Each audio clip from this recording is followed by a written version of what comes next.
M21 was, they zeroed in on that to get 400 hertz. But we've since learned that the steel type is not as important as like Witz told us about. He said it's got to be M21. Well, it doesn't have to be. We've had, I talked to a guy in Germany, Sebastian, who built one of these back in 2012, and he used M15, which has a lot more permeability than the M21 or even the M19 that we used. He could get the same inductance with fewer turns. We have 3,100 turns on each winding. He's using 2,600, and he has the same inductance. So it's really, it's less critical of the type of steel, and more critical to tune into whatever the mechanical resonant frequency is. So this, anyway, what it all comes down to is this M19 that we used, it's going to resonate around 200 hertz. M19, is it? Yeah, it's M19. And we talked to a guy at Cottage Steel who's been around for a long time. He's been there for about those 30 years when this all changed, when they obsoleted it. He asked him if we wanted to replace M21, how could we do that? He said that if we use M19 at a particular lamination thickness, that it would behave like the M21. He still had some data on the old M21 stuff, so that's the reason why we specified M19 at 24 gauge, which is 0.025 thickness, and it's got lots of power. It's going to resonate around 200 hertz, and that's what's involved with the tuning. I don't want to get ahead of myself. Okay, so what happens? Is that when you say 0.025 of an inch? Yes.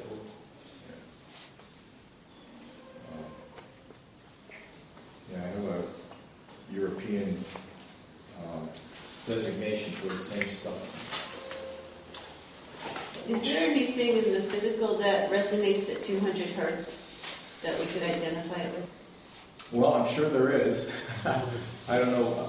I don't know what I could pick out particularly that I know of, but I'm sure there are many substances that would resonate at that frequency. I don't know right offhand what they would be. Yeah, it's like, do we know what the B resonates at? The B? Yeah. I don't know exactly. Yeah.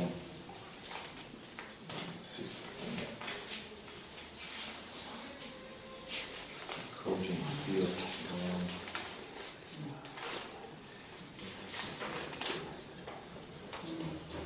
These frequencies are dimension-based? Yes? So it's for this exact score.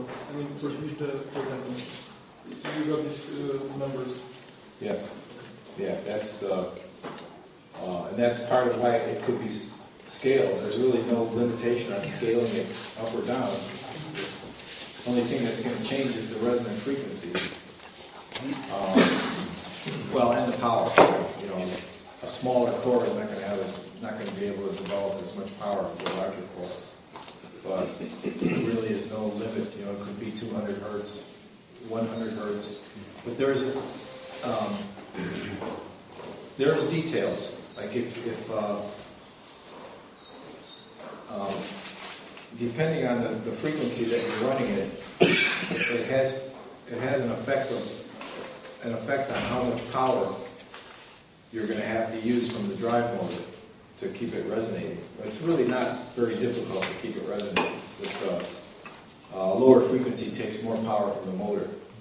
I mean, but if you make it smaller, the frequency gets higher. Yes.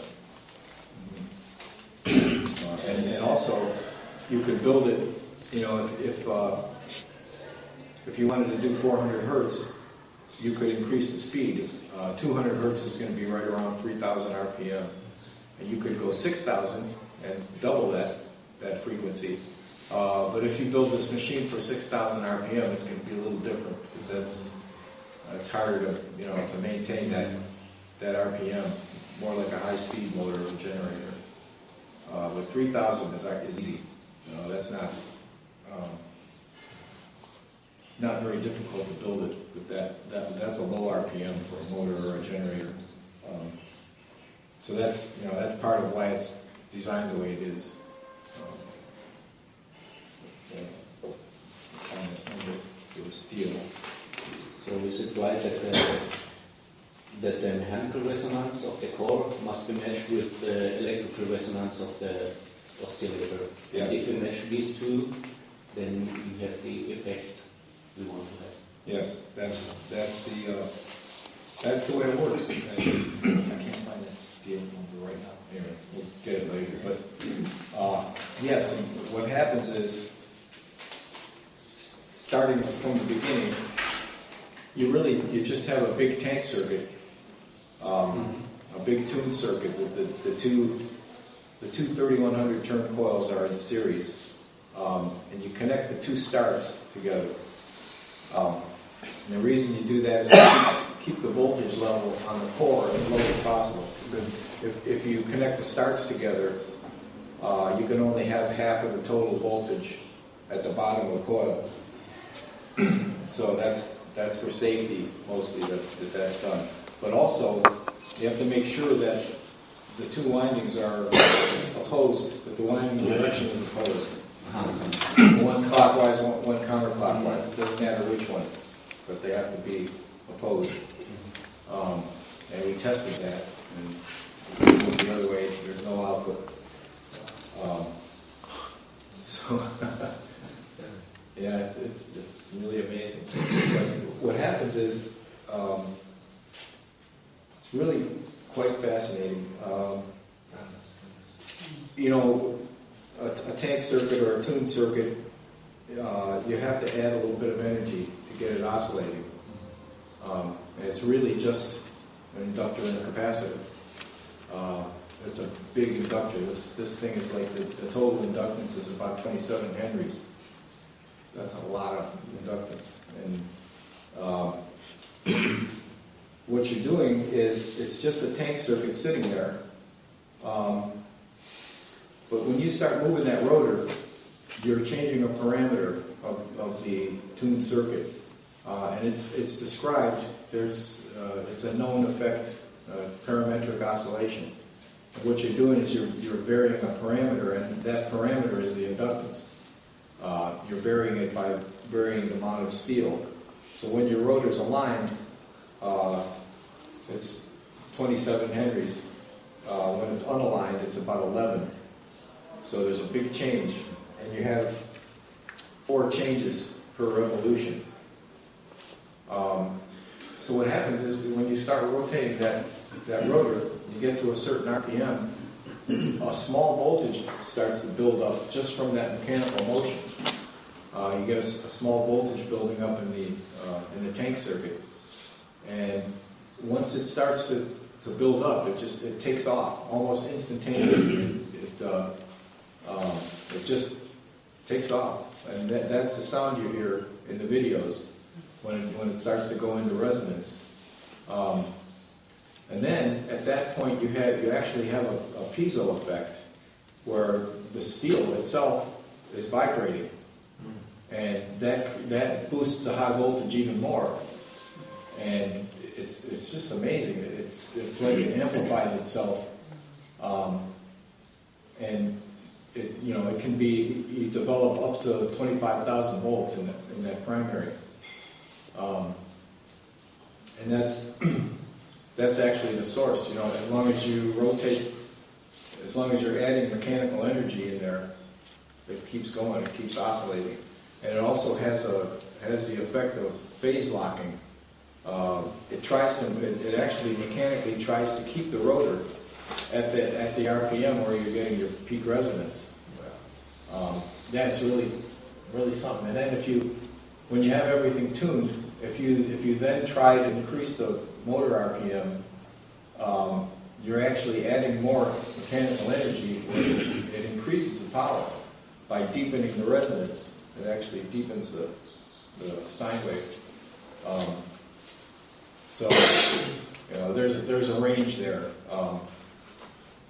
The frequency, your main resonant frequency is, you want to have it as high as you can, because then that's the least amount of power that you need from the motor.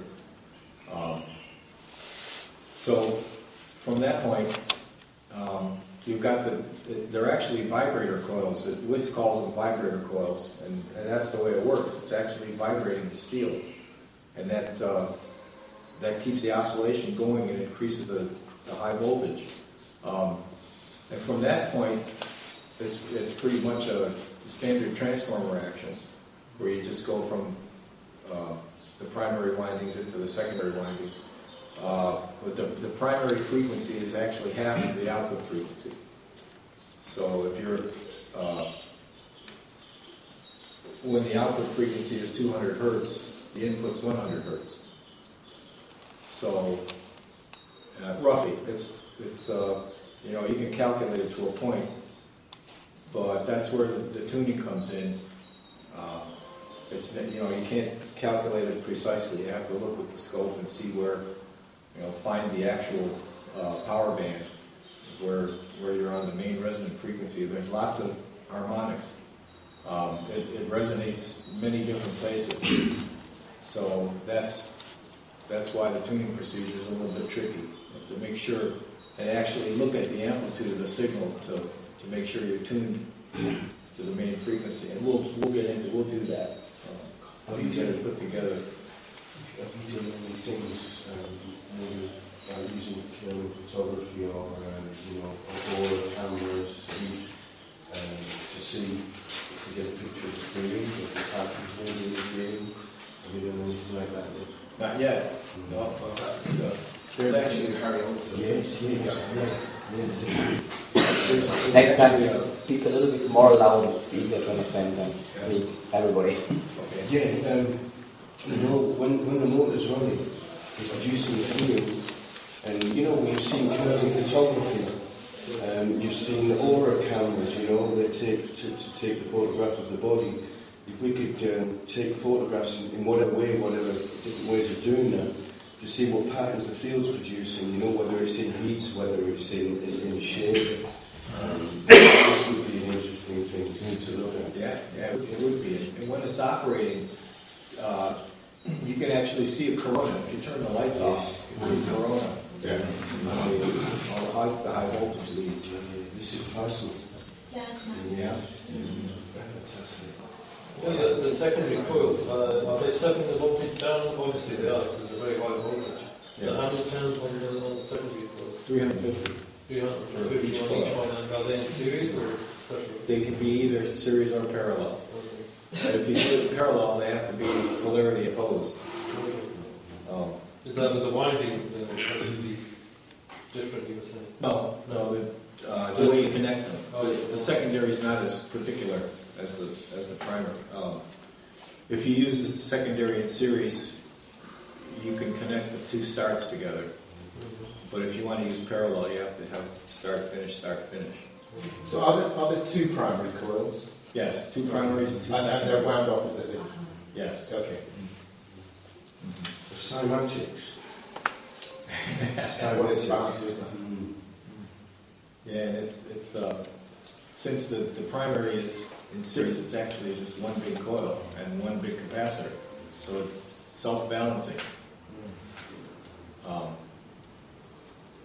Okay, so this is the next point is something that we discovered just in the last few days, and this was I don't know if anybody saw the video on Skype with Ed Letterall and a couple of the people in Taiwan. We did a little video just before we left, and I was thinking the whole time that I was looking at this and building the prototype,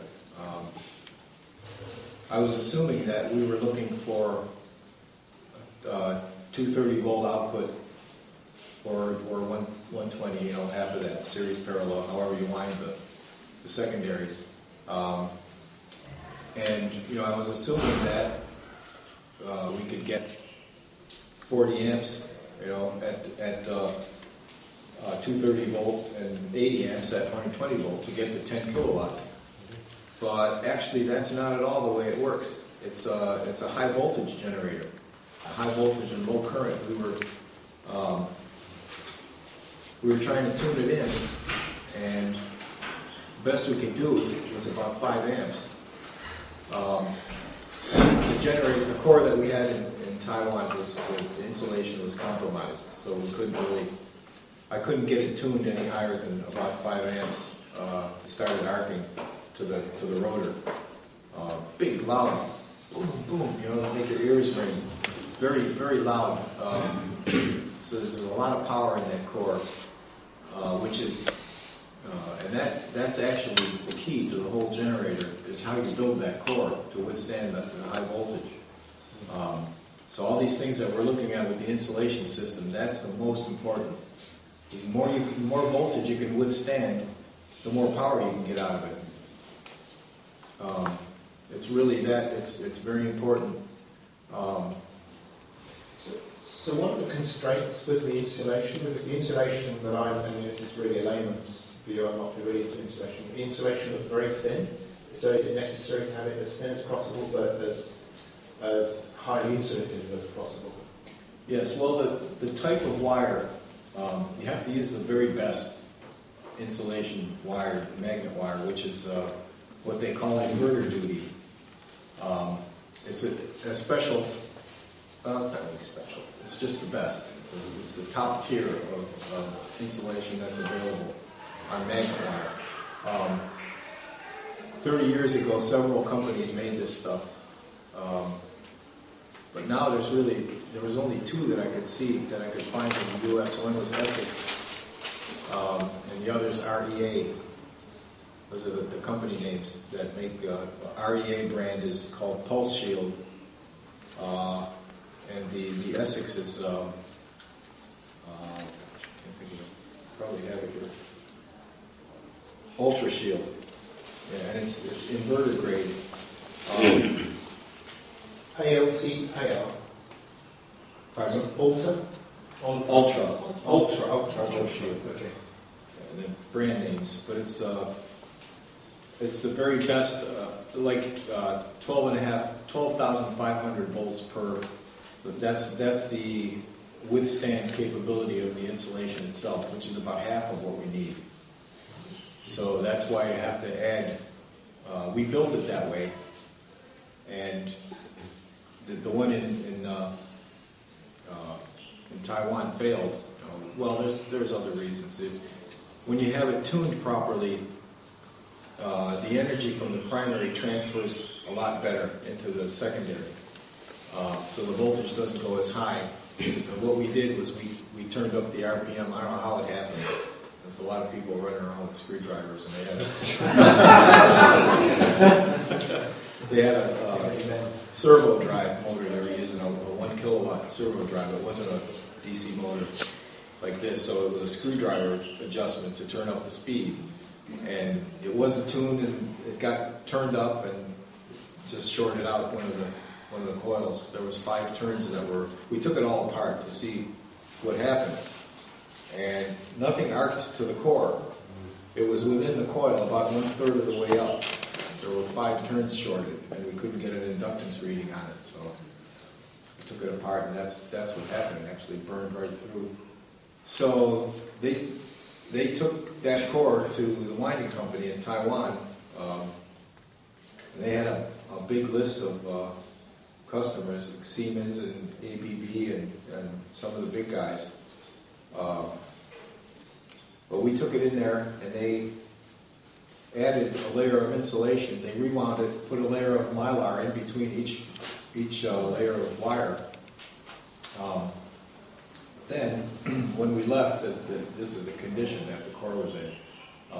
They did 2 things wrong. They put the start in the wrong place. Luckily, they were still wound in opposing directions, but the start was in the wrong position. And like even at Toroidal, the first time you build one of these, you have to do it a few times to get the technique down. because the one coil was done better than the other one, but they actually built the two 3100 turn coils with a layer of mylar between each layer of wire. And one was better than the other. The one was close to having enough spacing between the wire and the rotor, but the other one was not. It was less than half of what it should be, and it takes some practice even for a professional winding company to do this thing. I guess it took them 20 hours, even with the big Toroidal winding machine there. So there's a couple of techniques. I don't know if anybody's ever seen a Toroidal winder working. But you put the core on a plate, and the machine rotates it. If you don't have pole pieces, just have a continuous donut, and it just keeps turning. And there's a thing called a shuttle. It's a big stainless steel ring, it's like a bicycle rim. The outer diameter is a cup, all the way around. And it has a little door. You take the door off, and you put it in. You actually put it into the toroid core. Put the door back on, and it's precision machined so that the surfaces are very smooth, so you don't nick the insulation on the wire. And they load. You actually have to load all the wire that's going to go on that core on this shuttle. It's all on there. It's about 1 inch deep, so they're. I have the footage here, the wire footage. But it's a lot of wire, and they had to use the biggest shuttle. Toronto had to buy the biggest one available to get all this wire on there. Good question from my friend here. We're talking about cottage industry. How are they going to be doing these windings in the cottage industry environment? Well, it's going to have to be sent out for winding, unless they can invest in a machine. Pretty expensive. Well, you're going to have billionaires, whatever, coming forward to be part of this. All those things could be set up specifically for doing that. Yeah, exactly. Design specifically, set up specifically. Because we're not looking from the local perspective, we're looking from the higher perspective. Because the nature of what you're doing is phenomenal. I think those things could be available. You can't really do it by hand, can you? Well, Sebastian did his by hand. Yeah. The one that he built in 2012. He told me he did all 4 windings by hand. It's taken you a while. It can be done, though, by hand. When we went to Toronto, they also built some really big toroid transformers in there. And they had cores that were this big. And they had a technique where they would put a peg up above the core and another peg within the inner diameter of the core, and they would actually just make a big loop of wire and put all the wire on those 2 pegs, and then unwind it onto the core and rotate the core, and it was all done by hand. But there weren't as many turns on there, but it could be done if you had the time and the patience. But it's not a good thing, because you can't really. It'd be difficult to control the tension, and that's an important thing to get a nice, neat, flat winding. Is to control the wire tension. Certainly, we're becoming quantumly entangled with the device. Oh yes, yes, you get entangled with it. Definitely. But so that's kind of what happened in Taiwan. We left them. They were planning to get it rewound again,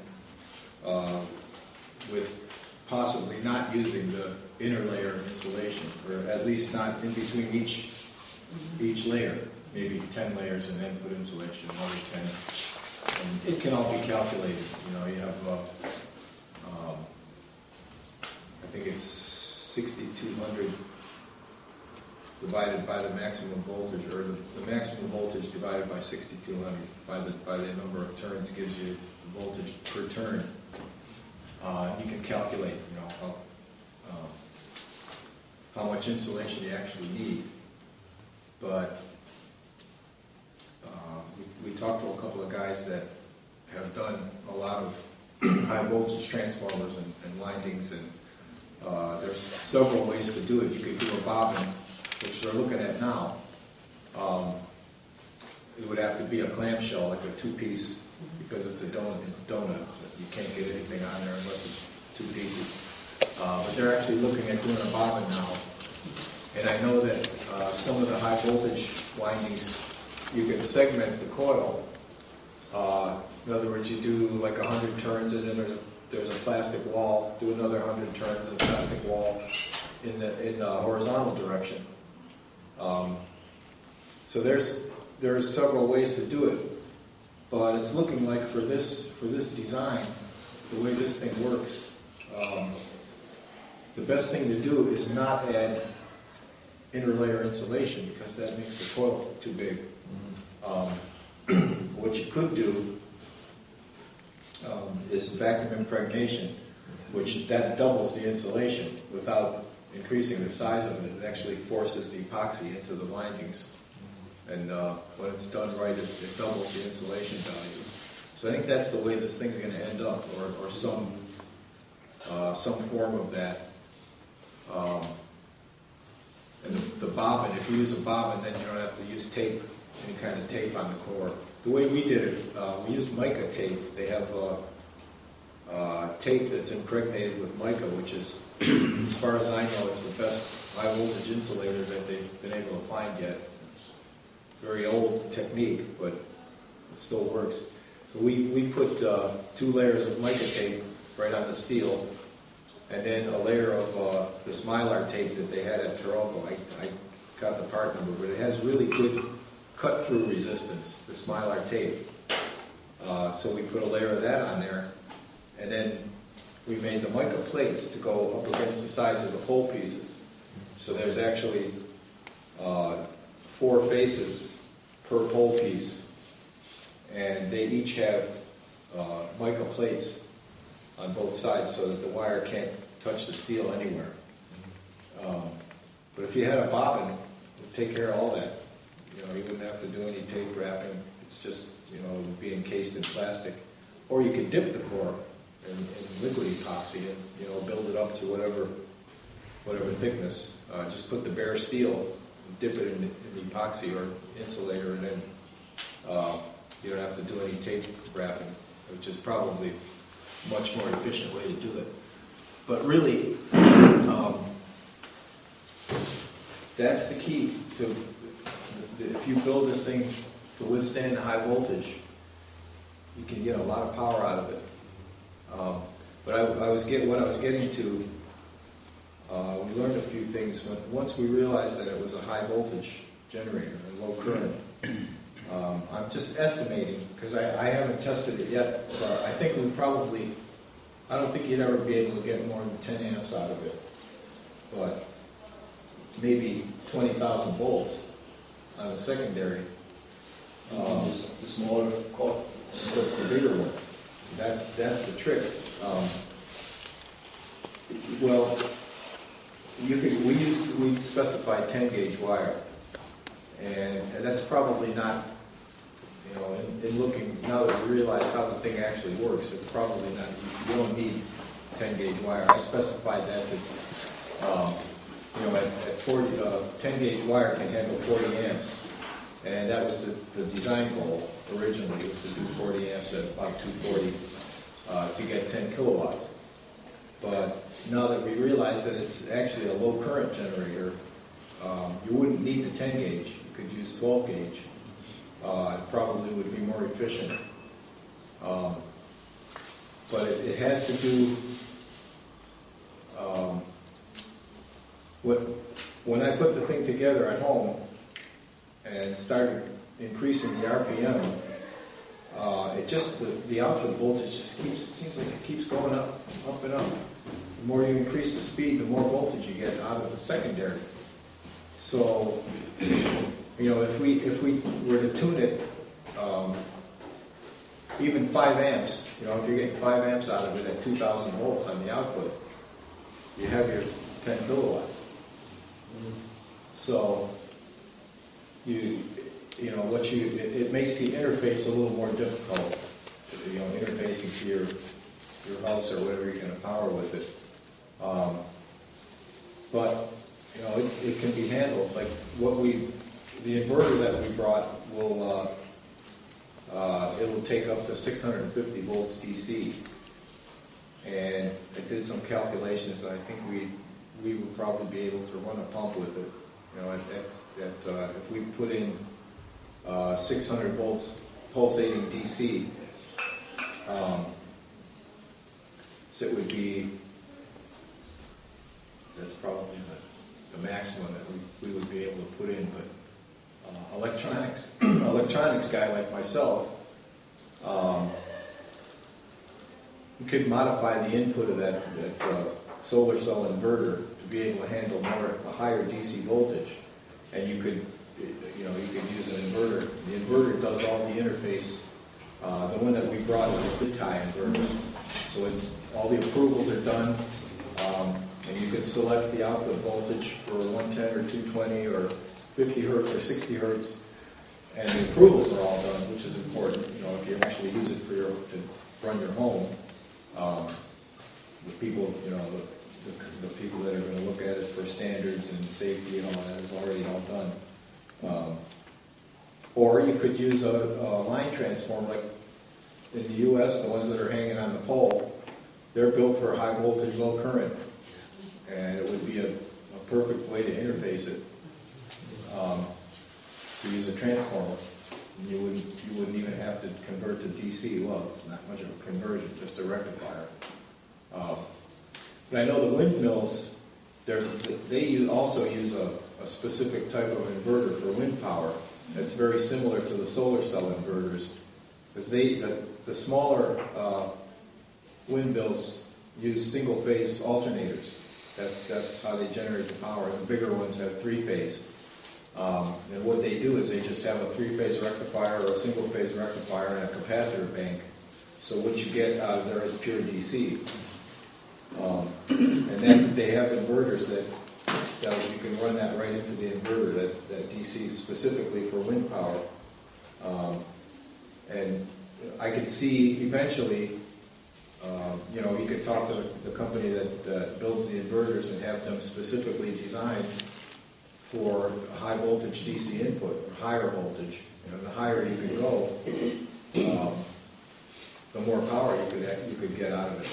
The higher voltage input that the inverter could withstand. And you could do a transformer. But it looks like if we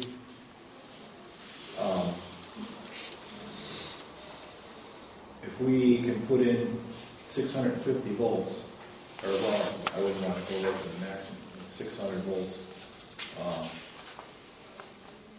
And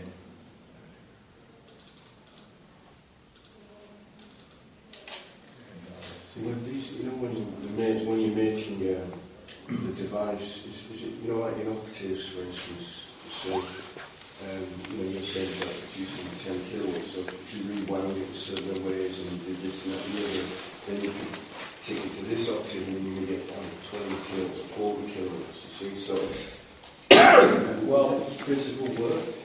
Yeah, but there's limitations.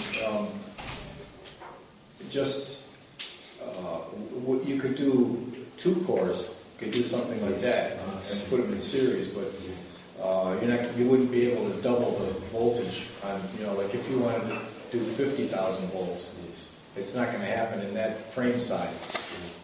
That'll be too much for it. I think even with the perfect insulation system, it still would be too much. But you could multiply the core. Would that increase it? Like, I don't know, to talk, you would give it some. Yeah, you'd have to double the motor power. But the 2 cores could be put in series. But the design that we have is it only produces up to 25 kilovolts in the primary, which is still a lot. But it depends how high how high of an output voltage you want to use, or how high you can withstand with the next stage, that's the only thing that really limits how much power you can get, is how much you can interface to the next stage, because the output windings are also high voltage, relatively high. It's not as high as the primary, and it's much easier to control. You know, the insulation problem is a lot less in the output, but you know, it's not like 230 volts. It's 10 times that or more. So it's really quite unique, and we just learned that, and that cleared up a lot of the questions, like with the exciter coil. Everybody that's put that together, nobody's been able to get it to resonate yet. The output circuit or the exciter coil. But now that we know that the output voltage is supposed to be 10 times what we were looking at, or you know, in that range, if you apply 2,000 volts to that exciter coil, it's gonna resonate.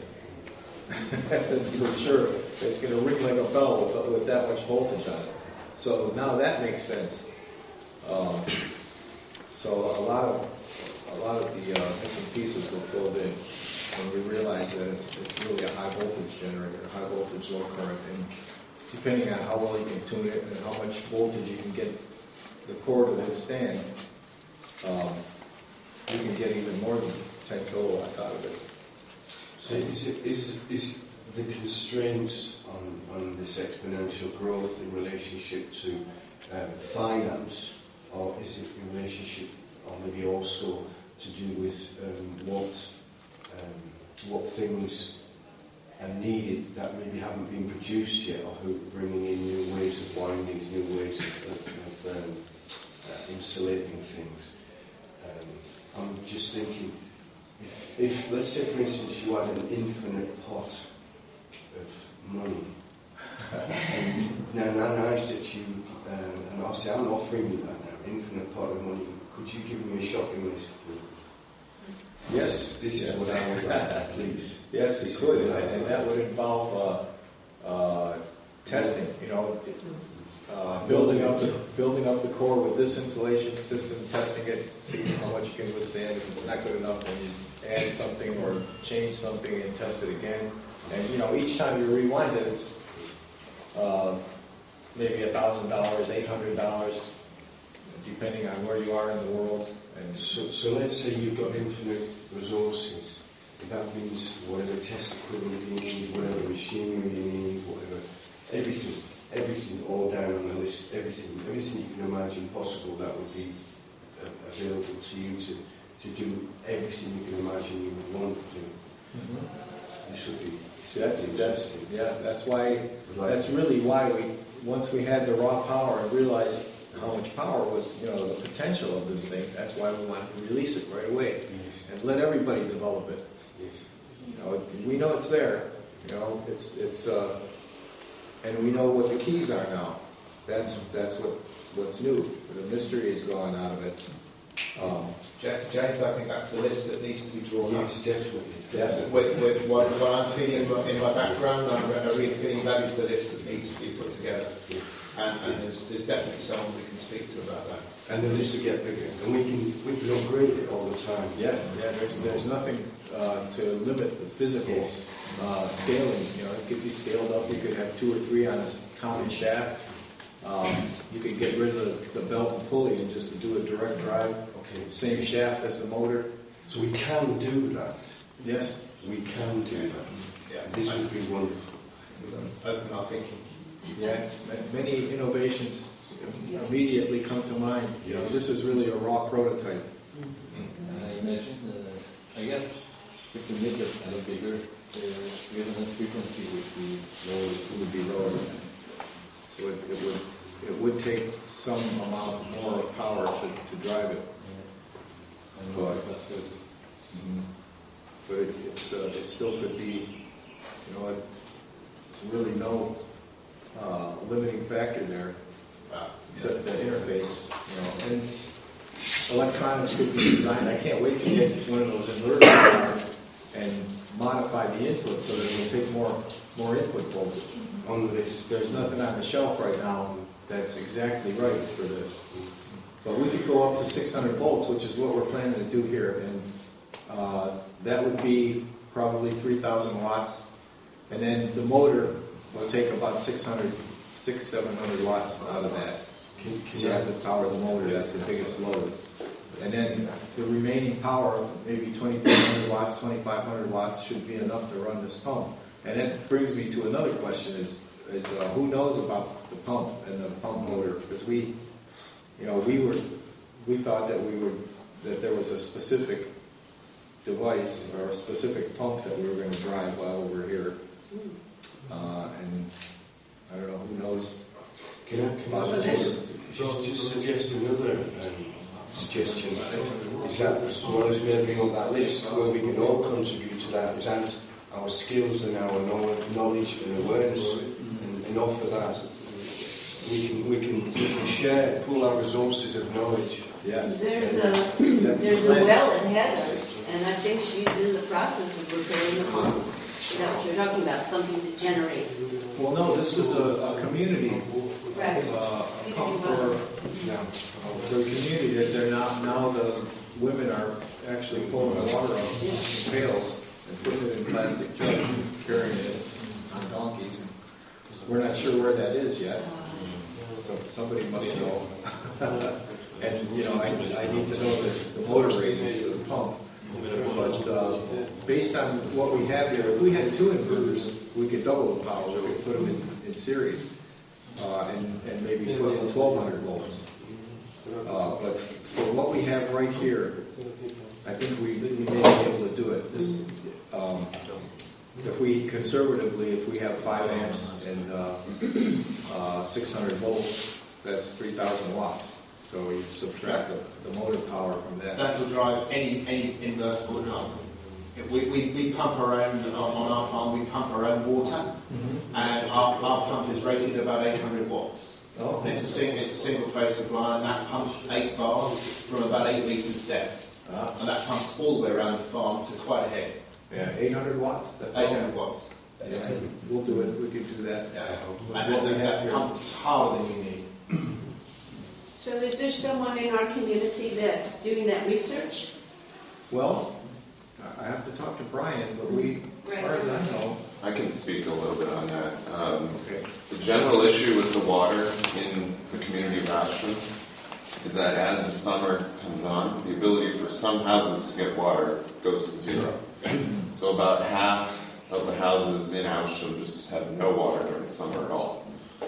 Although the water is there, it's just deep in the aquifer. So some wells are there, just getting the water out is hard because pumping is hard. Yeah. And the other thing is that there's just no wells that have been dug deep enough. So the challenge at this point is to find the power available to pump the wells that already exist and to provide wells deep enough so that there can be water year-round that can then be pumped to where it needs to go. Now, do you know about the well at Heather's? My understanding is it's one of the deepest wells in the area. Yes, and up until about 2 weeks ago it had water, and apparently, I haven't seen it myself, but there's no water there now, from what I've heard. Can I help you with that too? If I'm understanding things correctly, there's a little store just up the road here in the valley, and they just dug like a 30-meter well into the ground there. If I'm not mistaken, in the valley here, there's an aquifer, like an underwater river. So even if it's tying into that one, or if we contract, I think they worked for 5 days on it, half a dozen guys, to dig the thing. If we can pay some of the locals to do the same thing, put the well wherever the hell is going to be the most convenient to help everyone, and just kind of go from there. You can get all the devices together in 1,000 people. It's not difficult technology to drill a well. And you only need a core of about 9 inches. And you can just keep going with virtual infinity of technologies there. There are well riggers all over Europe that are doing this. There's pick and shovel technology here. Yeah. But we can prove that in. That's awesome. It's not. It's just behind on a trailer. Okay. No, I know a firm that do that in the UK, all over the UK. We can get our Far own. away. We can get our own. Yeah, we can well, move in and just set yeah, our own that's- hologram. That would be beautiful. It's a mobile rig. It is possible to see where is the water. Where the wells are. And then they There's have several. geo-radar to check where the water is. Yeah. There is one down at the very end of the beach. If you go follow the little valley down, there's a really good large one, pretty much by that big house compound down there.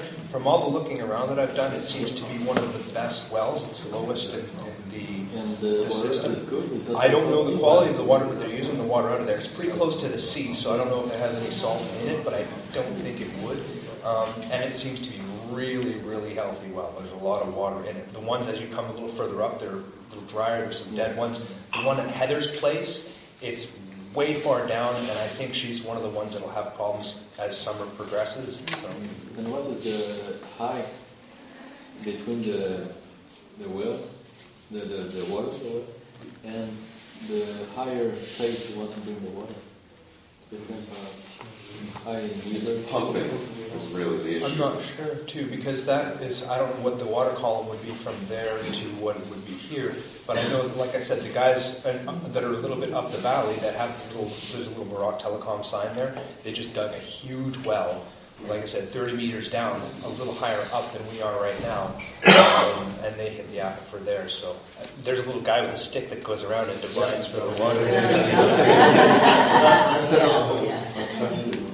That's how they did it with us. And then they bought geo-radar in, which was so expensive, but it confirmed exactly the same thing as the diviner. But the diviner found it quicker.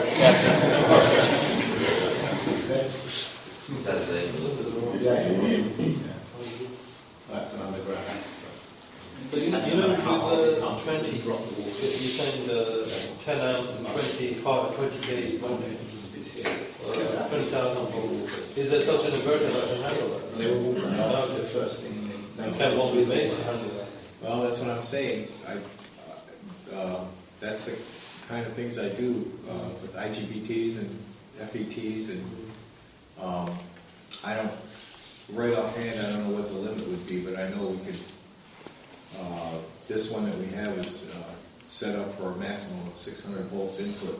I know that we could quadruple that, just with electronics. And I'd have to start experimenting, start putting things together to see what those limits would be. But I think probably there's going to be a point where you'd want to switch over to a transformer instead of using electronics. Then you don't need to rectify it. It would be more efficient and less expensive. So one of those like pole top transformers, that would do the job of bringing it to 240 volts. Yeah. And are those procurable by the average citizen, or do you have to be a mega corporation to get them? Well, that's a question too. We had a couple of guys got in touch with us that are transformer experts, and we have to talk to them yet and research that. But they said that they could provide that. That they said it's not too difficult to do. So we have a lot of things we have to look at when we get done here and gather up.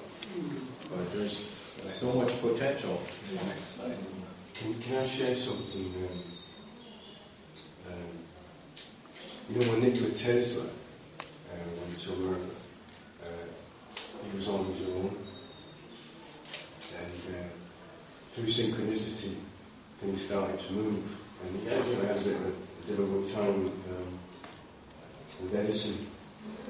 And he didn't speak with Edison, He said, "Oh, it's okay. I'll go back into digging ditches again."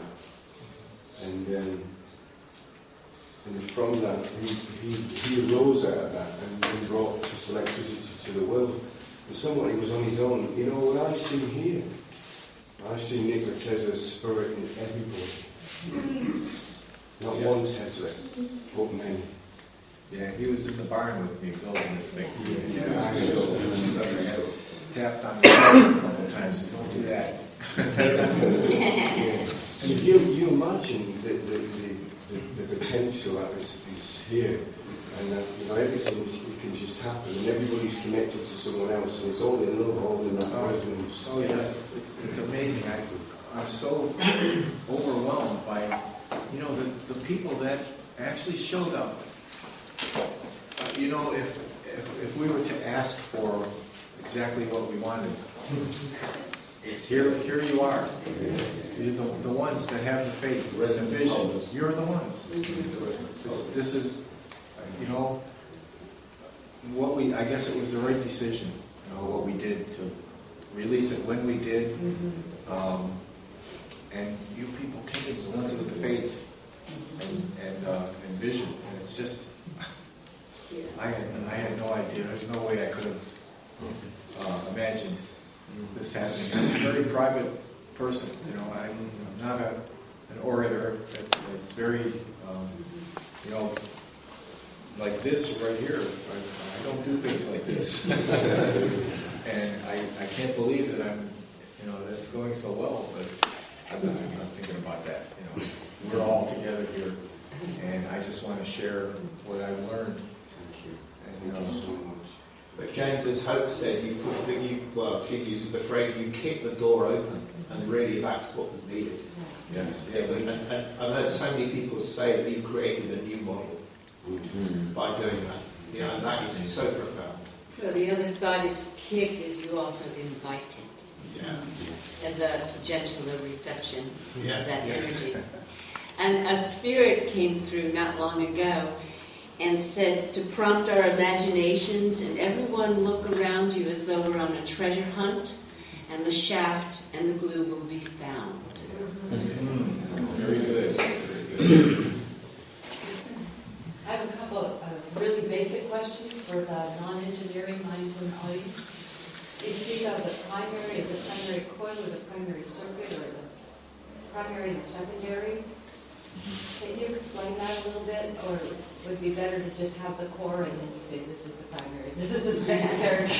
Well, it's a reference to a transformer, because I just use those terms for my own clarity, because it's really not it's not a conventional transformer, but the last thing that happens is a conventional transformer action, more or less.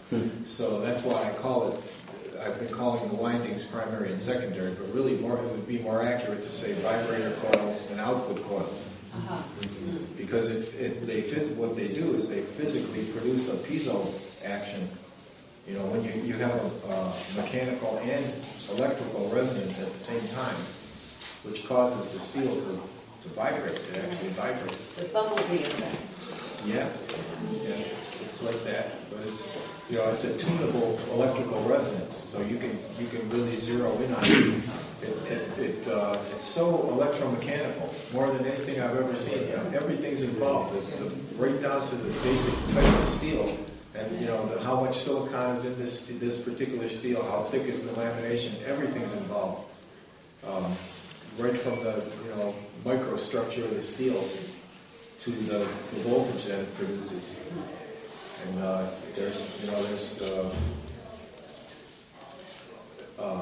it's really an electromechanical system, more than anything I've seen.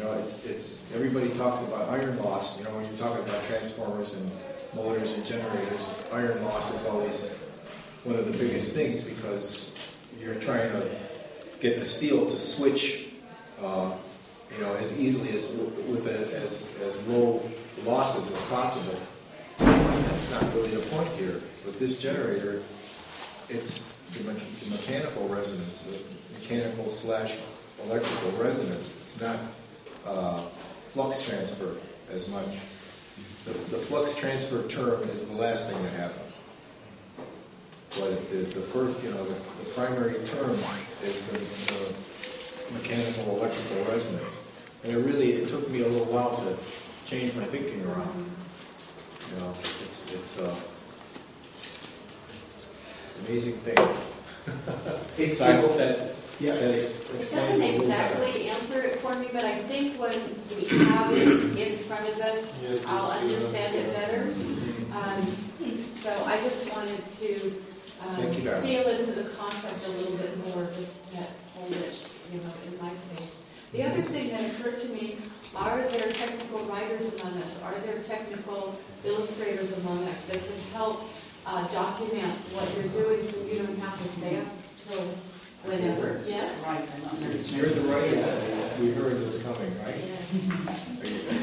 You're the manual writer that we heard was coming? Jamie, when you was Who's the talking, manual writer? Good manual writer that came for this? No, there was a man that came, that was supposed to come to write the manual professionally, take professional pictures. Still haven't found him, maybe he's just not here yet. Maybe it's a woman. Maybe it's a woman. Gail won't say this, but she's a digital communications expert and someone that can take technical language and put it into understanding and she's a wordsmith. And she's worked in government and corporate, but stepped away from that for a while now. Are you willing to work on that? Does it need too much of a time, whatever? Yeah, because that's really what we need. We need very comprehensive, clear manual with good pictures. You know, we've got videos coming, but we really need that solid, rich thing. That's great. Thank you. Balance between our reset project in the UK, because this is a very, very important part of the reset, but then, of course, this is part of that process.